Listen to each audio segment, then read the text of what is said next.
to a special episode of the Tig and Roo show. We are your hosts. I am Tig. I am Roo. And today we're going to talk about Avatar: The Last Airbender. Guess which version? All of them. The cartoon version. Okay, but also there's a movie. Yes, we also, I rewatched the movie yesterday. Roo saw it for the first time. It was so bad. And Nothing could have prepared me for that. I did warn her beforehand that this is a notoriously bad movie. Wait, look at this Coke bottle. That, in my opinion, has some good points to it, but overall it is terrible. Now, I saw the movie first before I see... What are we looking at? The rim of my Coke bottle just kind of... Oh, it's funky. Upended itself. It's all warped and stuff. Oh! Ooh. Oh! Ooh. Ooh. Ooh. Ooh. We are in no way endorsing these products. We would really love to. But we should. We really love to. So. I mean, we are endorsing them. We're just not sponsored by them. I wish this was an ad. But so we're actually comparing season 1 of Avatar: The Last Bender. Last Bender. With the movie, only because it's a mix with The Breakfast Club. I've Avatar: never... The Last Bender. Mm-hmm. And so I've never actually seen the cartoon before. And so when I was watching it this week, I realized, oh, the movie is based on season 1. So I figure I'll watch season 1, and then we'll watch the movie. And then in later shows, we'll follow up with what I like about season 2 and 3 by the time I finish them. I am on episode 5 right now on season 2. Bold of you to assume I remember where that is. Well, I'll let you know when we talk about it. Epic! Epic! Or you can just go to IMDb and read the episode descriptions. I could. That's a great idea. So, off the top, I do enjoy Avatar: The Last Bender. I realize... Airbender. Right. Avatar: The Last Bender. Right. Avatar: The Last Bender and The Last Airbender. And what I like about the show so far is that this is not a kid cartoon. It's really not, no. This is not a kid cartoon. This is actually like teen to adult cartoon. Oh, I know what episode you're on. Yes, I don't know what episode I'm on. It's Avatar Day. Okay. What was the episode I just watched then? You mean episode 4? Amashu? Amashu. Let me look. No, not Amashu. Yeah, Amashu. Was I just there? I mean, I wasn't there personally. You weren't? Oh, coward. Oh, thank you. Thank you. But I think the last thing I just saw is with Boomy. No, it's the swamp. The swamp. Oh, yeah, the swamp. Tree. That was a weird one. She got her burp in. She gets her burp in every episode. Sponsored by Coke. So this is not a kiddie this is not a kiddie cartoon. And I appreciate that because this is it's a very serious story. It's a very adult story. I have a cute phone. So what you got these characters doing are really it's played down to kids. Yeah. The humor is played down to kids, which if you get over that really quickly, it's not as annoying when you see these practical, typical cartoon type of things that keep happening, especially to Sokka. Sokka. Asaka. Sokka. Sokka. Sokka. Sokka. S-O-K-K-A. Sokka. Sokka. What'd I say? Sokka. Okay, Sokka. They said Sokka in the movies, and it pissed me off. Yeah, so that's probably in my head because we just watched it literally last night. So, so a lot of the things that happen to him, the repeated running gags, it gets a little annoying. But if you just overlook the fact that it's mostly for the kids, the humor is mostly for the kids. I appreciate Sokka getting. That if you peel back the layers, it's actually a very serious story. Mm-hmm. And I appreciate that. And it's one of the few cartoons that I'm aware of from a kid cartoon perspective that's actually, there's an overarching story arc. They're not episodic, it's a serial cartoon. Right? You just used words that went over my head. Okay, so the cartoons are not standalone. No, I know episodes. what you mean, but you said overarching arc. And I was like... Yeah, that's what arc means. Okay, an overarching story that takes place throughout the entire series. Yeah, there's a purpose behind every episode. Which makes sense because even if they're quote-unquote filler episodes, they still Because, They're still essential. season 1 is book 1, season 2 is book 2. So, I mean, obviously there's an overarching theme per season, but it carries over from the start of the series all the way to the end. There's not that many cartoons that do that. Yeah. So, they usually go off of story ideas. How about we have a story about this? How about we have a story about that? And they just make a 20-minute cartoon, and then they just move on to the next episode, almost as if there's no memory of what happened in the episodes before. Who cares what happens after? It's just very episodic. It's about the story of that moment, not the overall story. Plus, you get a continuous character development. Yeah. So I think when we first did our first podcast episode, I think there was a question that asked, if you were a bender, which bender would you be? Yes. Yeah. And I said fire. For you? For you. Okay, yeah. Right? I remember. I think that was one of your questions. In my notebook. If you were a firebender, which one do I think you would be? That made no sense. You just said if you were a firebender. I'm pointing to you. I'm pointing to you. Yeah. So your question is, if you were a firebender, man, issues. If you, Today is not your day. if you were a bender, There you go. which bender do I think you would be? Yes. That's okay. what is that what I said? No. Roll back the tape later That's on. not what. That's I'm pretty sure that's what I said. not what you said. Okay, well, It's not what you said. okay. Every time. Every time. Not what you all said. right, cue the flashback. In my notebook. If you were a firebender, which one do I think you would be? That made no sense. Okay, well, I think it's inconclusive because we can't actually see the No, we flashback. can't. So We just it's paused fine. for dramatic effect. And I believe my answer was, I believe you would have been a firebender. I think so, yeah. And I think I got that right. No. I'm a waterbender. Oh. Okay, that's funny because I went online to see what kind of bender I would be. Was it Earth? I wanted Earth. I feel like you'd be Earth. I feel like I would have been Earth too. I don't know Yeah. why, but for a lot of these fantasy shows, I find myself gravitating towards like cultures and civilizations that are more earthbound. Like in Lord of the Rings, I'm connecting more to the Rohan nation. If you know what I'm talking about, I if you've seen don't it, watch if you've seen the movies or read the books, you know what I'm talking about. Because they're more like a Viking civilization back in the day with horses and homes that are made out of wood and gold and ornaments and stuff like that. So they're more Danish, they're more Viking. And so earthbending, I think, is a little bit more of that same kind of element, more down-to-earth people. I wonder why. But when I took the test online, and there's dozens of them, and there's no telling which one's going to be accurate. It's like which Harry Potter house you are. Oh, I found an incredibly accurate one. So it was very good. I don't remember what the link is, but it was incredible. So I actually took 2 tests from 2 different sites. Okay. And the first one said I was a waterbender. The second one said I was a firebender. So I say, nah, I'm an earthbender.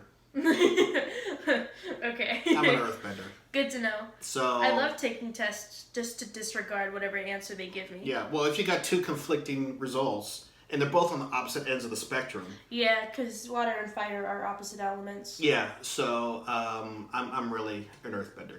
Yeah, I agree with that. So there's a lot of elements in The Last Airbender, not the movie, Avatar. Avatar: The Last Airbender. That I think are very interesting from a storytelling perspective. I like the fact that they start with Airbender. Not only is because it's the first in the cycle. What? Airbender? What? Are you talking about? What? What? You said I like that they start with Airbender. Yeah. What does that mean? I like the fact that their avatar starts as an airbender. Okay, sure. Right? Yeah. Did And you just say it was the first in the cycle? It's the first in the cycle. I don't think it is. It is. Air, water, earth. No, air, earth, water, then fire. I don't. Okay. I'm gonna look it up real quick. I'm pretty sure. The very first Avatar, Avatar 1, I don't think he was... Because that's the order that he has to learn it in. Right? But that doesn't mean it's the first in the cycle. That just means water comes after air.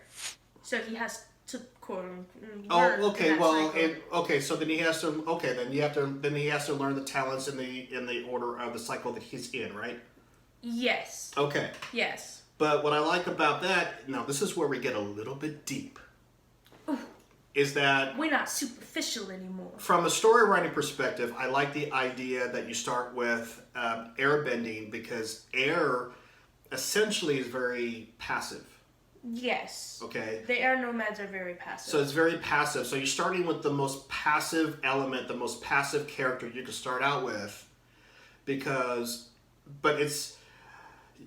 as you progress, then the elements become a little bit more. I don't want to say forceful. It becomes a little bit more destructive, I guess, in a way. Water is passive too, but water can cause a lot of destruction. It can carve through land to create canyons. Yeah. Earth, of course, can... Well, air can still carve canyons. Well, yeah, it can too, but... It's just the way he was taught. It's the way he was raised. Because the monks are very passive themselves. True. I wouldn't say air is the element of passive tendencies. I would say that the nomads chose to live in a very passive, peaceful way. Well, if you think about the elements themselves... Sure. Air, you can move through air very easily. Less than that is water, less than that is earth, and obviously fire will just consume you. But from a writing perspective, air is very passive. It is a very passive power, but air can also be very destructive too. Yeah. That's why you have tornadoes and hurricanes and stuff. Water is also the same thing. It's very passive. It heals.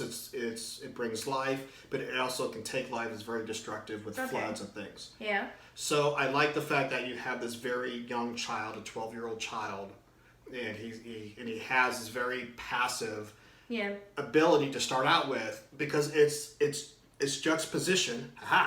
It's very opposite to the enemies of the antagonist of the entire story, which is the Fire Nation.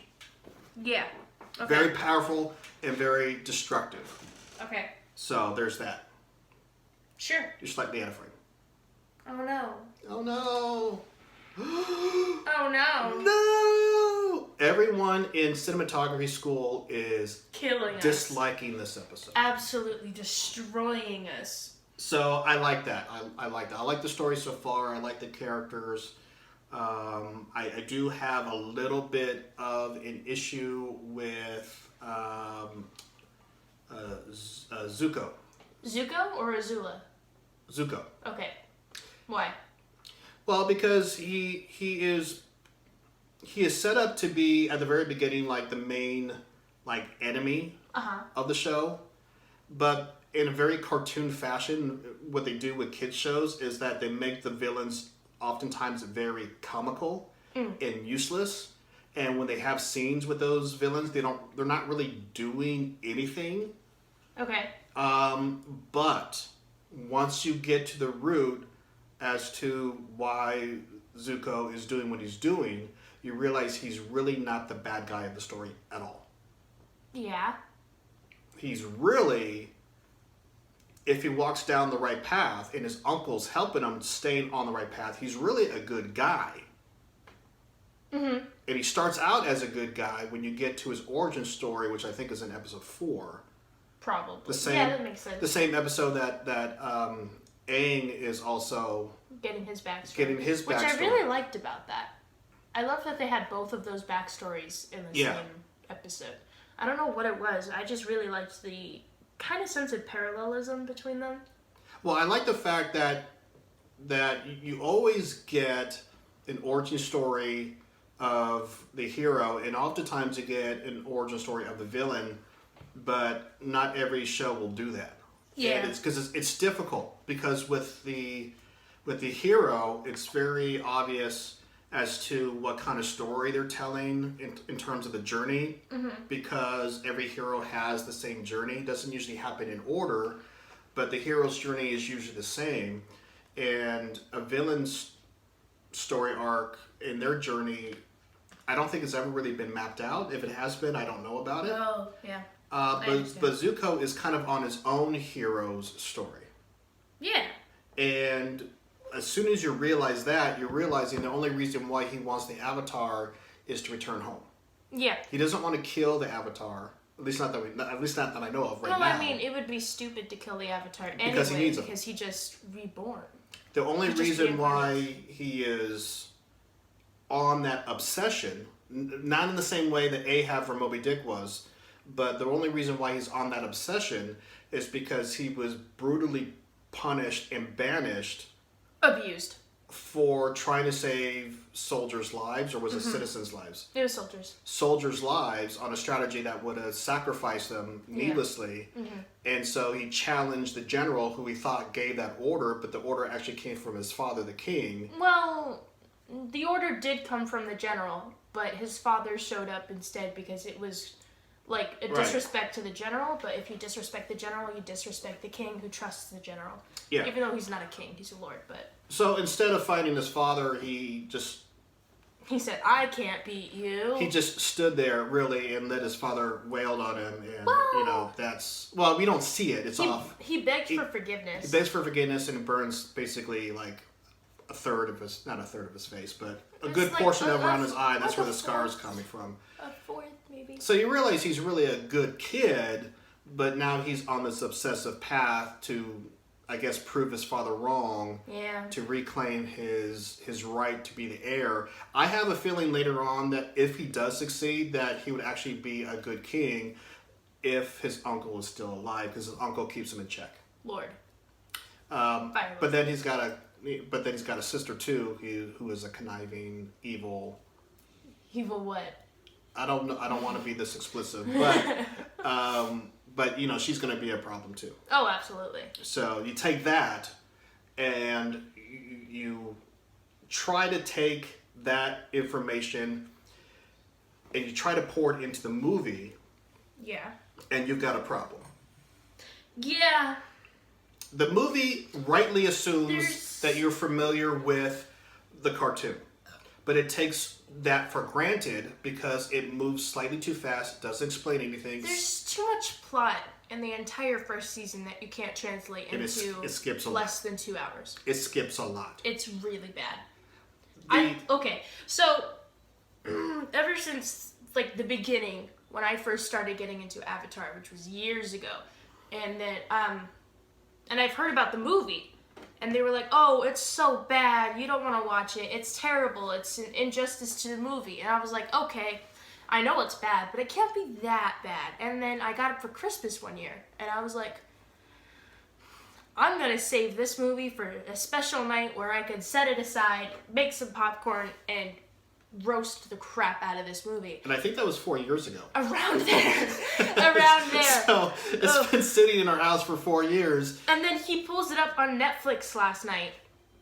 I didn't know. Without a word. I was in the living room with him, and I was looking at my phone, just scrolling through Instagram, and I look up for a minute, and I see The Last Airbender on the TV, the title screen, and I go, are you kidding me? Bad. I have to admit, when the movie first came out, I liked it. But I didn't know better. He didn't know the source material. I didn't know better. It's the same thing with the Percy Jackson movies. On its own, it's pretty solid. It's pretty okay. Yeah. But once you know the context of the entire story, it's terrible. So here's my justification for some of the things that I liked about it at the time. The writer and director, M. Night Shyamalan. If you're familiar with his work, then this fits right in with a lot of the things he does, except for this is a direct adaptation rather than an original work. Yeah. Some things that work for this movie, but not completely, that usually works in all of his movies, is that the main character in all of his movies are sad. Oh, absolutely. They're sad. They're angsty. And there's a reason for it. Because all of his characters are, in every movie that he has, they are, in a way, denial of their destiny, of who they're supposed to be. So they're sad because they're not living the life they're supposed to, or they're not living up to their potential, or they're not accepting of whatever gift they have. This is true in The Sixth Sense. Bruce Willis is sad the entire time, only because he's not realizing he's dead. Sorry, spoiler alert. Unbreakable is the same thing. He's sad through the entire movie until he realizes he needs to own and accept his powers. The Village, we got two sad characters, really. We got Joaquin Phoenix, who is sad because he's just an awkward, doesn't really fit in. And then Bryce Dallas Howard, but, she's blind. But anyway, so in this movie, too, Aang, or as they like to call him in this movie, Ong. It's disgusting. He is not always sad in this movie, but he is sad in this movie. They made this story appropriately serious. It's just badly written. Oh, absolutely. Because you can't have that cartoon kiddie feel into this movie, because the movie is a serious story. Yeah. The cartoon is a very serious story. It's about a war. It's about a prince who was banished. It is about an avatar who ran away from his destiny. And more, but... So, Zuko was too angry all the time in the movie. Well, that's kind of his character. It but is. It still was not translated correctly. It works in the cartoon because you don't see him all the time. Yeah. But it doesn't work on the movie. Some of Zuko's interactions in the movie just didn't make sense. Like, his backstory? That was bad. The way it was told was bad. He was like, hey, little kid, come over here. Tell me the story of me. Well, he was making a point to his uncle. Which is bad. The point is, I'm obsessed, I need to do this because everyone remembers this story about the prince. Okay, but like, he pulled the kid out. This is why I'm doing this, because all the kingdom knows that I've been banished and I've been humiliated. What little kid looks at a guy when he says, hey, come here. It's a different world out there. Come here. You look It's smart. a different world. It's a different world where the most powerful nation is all filled with Middle Eastern guys who are now the bad guys. Cartoon. So some people took issue with that. They said they were villainizing the Middle Eastern community, but I say, well, they're the people in power, so either you put the white people in power and you suppress the Middle Easterns, or you put the Middle Easterns in power and make them the bad guys. That's not good. No, it's not good. It doesn't work either way. It doesn't work either way. That's what I'm It works if you represent it the way it was supposed to be. Well, They're all... If you just mix the cultures, it didn't really matter. They didn't have to be all the same culture, but they're not supposed to be white. But on the map, their nations are separated, so I can see how they would be all. No one in the show culture. is strictly white. Yeah. They're all Asian coded. And on a random side note, the grandmother is actually Katharine Hepburn's niece. Okay. Yeah. That's incredible. Yeah. Who played her daughter? Who played her dollar? She played a dollar. She played a dollar. She's a stripper. Who played her daughter? And guess who's coming to dinner? Wild. Look what I know. So anyway. Look what I know. Every nation is represented by an actual. I don't know how to say this without not saying it right, but like an actual Asian nation in this world. So like. Right. The Fire Nation, I believe, is based off of Japan. Southern Water Tribe people are based off of the Inuit. Yep. I don't remember. Those are Eskimos for those who don't know. But they're not supposed to be white. No. So when you take a movie based on a cartoon where no one is white and you make everyone white. So here's my Hollywood. Especially the South Water Tribe. Here's my Hollywood BS answer to that. Bad. It's a very bad explanation. I have no proof of this, but in Hollywood, you potentially have. Just like. This is gonna sound really bad, but in Hollywood, you probably have a lot more Caucasian actors than you do of minorities. And sure, so when but you cast, also, if you can't cast it correctly, don't do it. So, I don't know. If you can't cast it correctly, don't do it. I think it's difficult because in the cartoon, there's really no Caucasian characters at all. They're all like a shade darker, not completely darker, but they're a shade darker. If you watch it long enough, you're realizing that Sokka and Katara, they're white. They're not white, but they're white. They're because the way that they're drawn, you with their features, they have white features, but they're not pigmented to be Caucasian. They don't have Asian features. They're Americanized. They're Americanized. Yeah. I don't like this conversation. Well, that's just fact. That's just how it is. No. So, I mean, they may represent a specific culture, but they're not meant to look like a specific culture because it's a completely new world. This is a completely fantasy world. I mean, there are real life people who look like that. Yeah, but they look like the people drawn.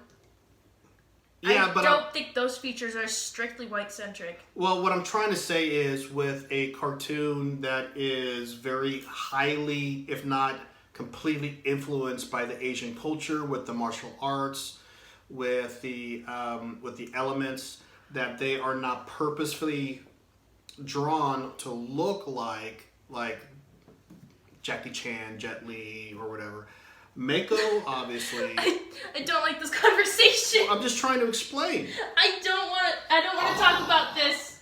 I don't want to talk about this. All right, I'm digging myself a hole here. It hurts. Send all your comments to... It hurts so bad. I'm so sorry. Okay. When you was a trap. This was a trap. For who? Yes. What? Okay. Well, I'm just saying I appreciate the diversity and the willfulness to not really be a particular culture, but just a representative, a symbolic representation of a culture. Okay, you know what? Fine. Let's see if I can say better things by the time I see season 2. I hate this. Okay. I hate it here. Anything else you hate about the movie? And we'll talk about that next. There is no next. Yeah, there is. There is no next. There is a next. No, we're at the end of the episode. What? Yeah, we're at the end of the episode. But I have so many things to talk about, well, and we have 2 minutes. Well, we could. Well, then hit it. Oh my God! Okay, the pronunciation, the entire pronunciation of all their names in the movie pissed me off to no extent. Iro, gross. Ong, disgusting. Arvitar, She doesn't gross. She doesn't like the name Iro. I don't know why. I love the name Iro. I hate the name Iro. Okay. It's disgusting. Okay, the whitewashing, unacceptable. The fighting styles, why did they make it seem like they had to do so many stances to do one simple thing? If you have a list... spent 3 minutes just moving around for one gust of wind. If you have a list, why am I doing all the talking? Because you're spouting yourself a grave. That made no sense. You're digging yourself a grave. The earthbending prison, incorrect. First of all, they were not on Kyoshi Island. I could dig my own grave if I'm an earthbender. The Earthbenders, the prison was actually a metal ship. So, incorrect. The Earthbenders would have gotten out of that so easy. What does that say? That's your word. What does that say? Ailing? Acting. Very bad. 0 out of 10. Effects were okay, I guess. 0 but out of also, 10. I kind of appreciate that the firebenders could only bend fire that was already made because it makes sense for every other element. But also, it's not as cool. No, it's not as cool. It's not as cool. And the water, whenever they were lifting up water, it was spilling all over the place. It ended! Well, this ended, but... It ended on me! Well, okay. Oh my God. Well, I can understand. So water was spilling all over the place? That's impractical, because by the time they lifted up to where they want it to go, all the water would have been gone. They're not thinking things through. Well, all I can say is I think they wanted to find a way to limit the Fire Nation's abilities, which is why I think they could only draw from the fire that's there, which also makes sense because they had to toss the fireballs into the water, the northern water temple, place, tribe. And tribe? What about the word tribe says white people? I don't know. I rest my case. I don't know. But I like the fact they had to throw the fireballs in there so they have a fire source. That made sense. I guess. But also in the cartoons, they could produce the fire out of their fingers and their feet and their eyeballs. It was so cool. Why are they doing it out of their eyeballs? What? Because it would hurt? Fireballs out of the eyeballs makes sense. Did they make fireballs out of their feet? Yeah. No. When they kick. Okay, fair. But also, they don't just stand there and fire spouts. That's... Anyway, too many plot lines for one movie. They can't fit an entire season into one movie. No, they can't. The fact that they mixed together Kyoshi Island and the Earthbending prison episode. They try to keep... But the hard thing about movie adaptation... Was that little kid supposed to be Haru? It was bad. No, I don't think so. The fact that they were just vibing in the earth. I don't think so. I don't know. In the field, and then this little kid runs up, and then the guy in the prison goes, I was imprisoned. Our entire families are in prison. It's bad. I don't think it was supposed to be. You're all Earthbenders. I don't You think it was supposed needed to be. a scrawny little white kid to come up and go, hey, Earth, What is do difficult, something about it. What is difficult to do, but not really that hard if you have a lot of time to work on the script. You have 20 episodes. You have to cut out what's not relevant, keep what is relevant. And yeah, there's a lot of plots. Okay, but the Kyoshi because you have 20 statue, episodes that require a plot in every episode. But the Kyoshi statue served no purpose. actually, yeah, it did not. It did not. There was no reason to... Okay, so Sokka was like, we started a rebellion. No, you didn't. You went to one earthbending town. No, you didn't at all. You went to one town, and then you went, what if we start a revolution on our way up? And Aang was like, okay. And then nothing happened. Yeah, so overall... The Fire Nation went to one town and went, oh my god! We don't recommend We're the movie. doomed! As a fan of M. Night Shyamalan, I do not recommend the movie. Bad work! But I like M. Night Shyamalan. I appreciate that man, but that was bad. He's in my categories of directors. I would probably watch anything they direct, even if it's bad. I don't completely blame him, because it was Nickelodeon. They should have had control over the content to say, look, this is... I don't think Brian or Michael... Executives, Brian Konietzko and Michael executives, when you preview actually? these movies, do you not tell them this is not good? They said, hey, kids... You should let the filmmaker make the movie that they want to make, but you should at least say, look, this is not... This is not it, Chief. This is not good. We need this ain't it. We need to reshoot like 90% All of it. You need to recast and Katara, the other 10% Sokka, is just the water, and I'm pretty which is fine. sure Princess Yue was actually the voice actor. I'm pretty sure they got the actual voice actor for Yue I don't know. in that movie. I don't know. We'll find out on further discussions here. I'm pretty sure. But also, why did they just kill off Yue's parents? I don't know. Too many characters, I guess. I don't know. Why? They got Master Paku. I don't know. He thought Paku was Yue's dad, and I was like, they stated earlier on, Yue's parents are dead, and Yue's a powerful waterbender, and then she did nothing. I missed the exposition when they got there. He thought Yue turned into a fish. Yeah. That's how I would have done it. And then he watched the finale, and it would have been been wrong. Like, when she turning into a fish, and I'm like... Well, she gave her life force back into the fish, so that makes sense. The fish's reputation reputation what happened. is the spirit. That's not what happened. So she turns into the moon. The moon was gone. But by being also a fish. No. The moon was gone. Okay, well, we're gonna argue about this a little bit more. Gone. Yue is the moon. Thank you for She watching. is the moon. No, I have more to say. Oh. Sokka's 24 years old.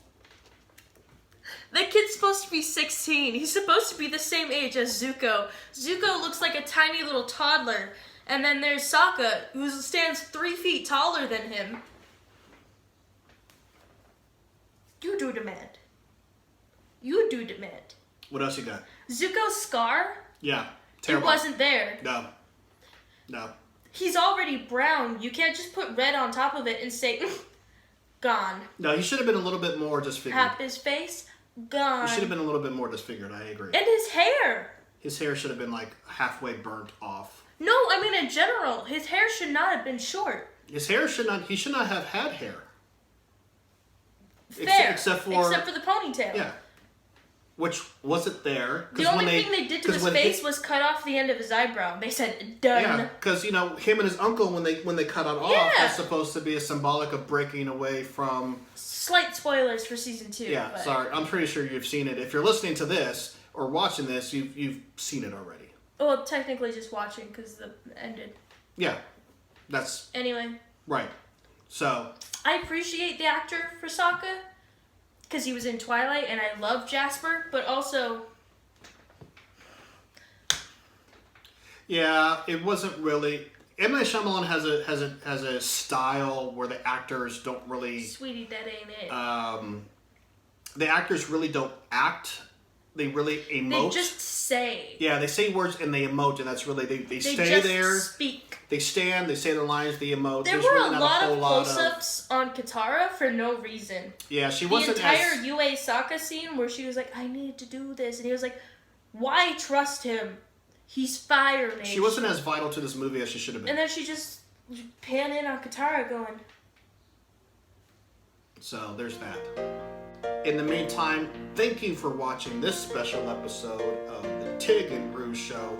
Feel free to comment on this episode. I kind of went crazy. Like, subscribe. We have a Facebook page. What else do we have? Moxie.